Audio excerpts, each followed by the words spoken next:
On est tous dans le même tableau. Voici ce qu'il nous raconte. On a coupé des arbres pour en faire des billets. On a balancé du kérosène pour une semaine à Tahiti. On a dépensé des litres d'eau pour le dernier jean à la mode. Mais là, on se rend compte qu'on a assombri la toile. Pour la suite, à nous de décider ce qu'on veut y peindre. Des cyclones et du feu ou des arbres et des fleurs.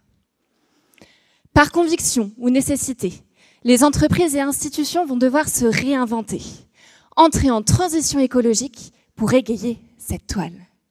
Mais est-ce si simple ? Rendre ce passage plus facile, c'est mon travail de thèse. Je suis ergonome. J'interviens dans une grande mairie pour accompagner les changements générés par et pour cette transition écologique. Alors c'est parti. Je vous invite au cœur de mon travail. Phase 1, l'immersion dans le réel.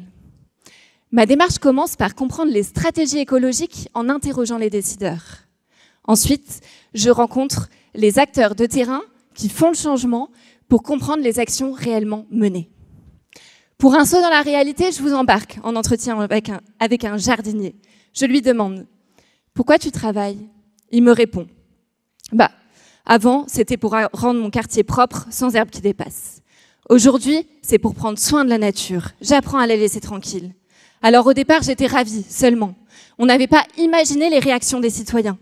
Toute la journée, je jongle entre des demandes contradictoires. Couper les herbes, laisser-les tranquilles. J'ai pas le temps de travailler correctement. Je vois des arbres crever et on me demande d'en replanter au nom de l'écologie. Ça n'a pas de sens. Je suis fatiguée de travailler comme ça. Vous l'aurez compris, l'écologie amène des changements non anticipés qui compliquent le travail des agents. Cela crée un écart entre ce qu'on leur demande de faire au nom de l'écologie et ce qu'ils peuvent vraiment faire. Et ça cause des problèmes de sens et de santé. C'est là qu'on entre en phase 2, les transformations. Pour améliorer la situation, je m'appuie sur les faits, les partage à la hiérarchie, les reconnecte à la réalité. En favorisant le dialogue entre la hiérarchie et les agents, on trouve des solutions pour une transformation durable. Je retourne sur le terrain pour les tester et on ajuste jusqu'à ce que ce soit OK.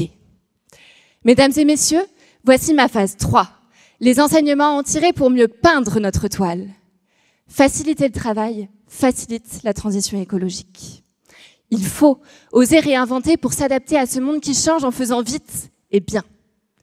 Je montre que l'imagination a besoin d'être confrontée au réel pour des solutions opérationnelles. On est tous dans le même tableau, et si on regardait ce qui le peigne pour rendre notre avenir florissant ?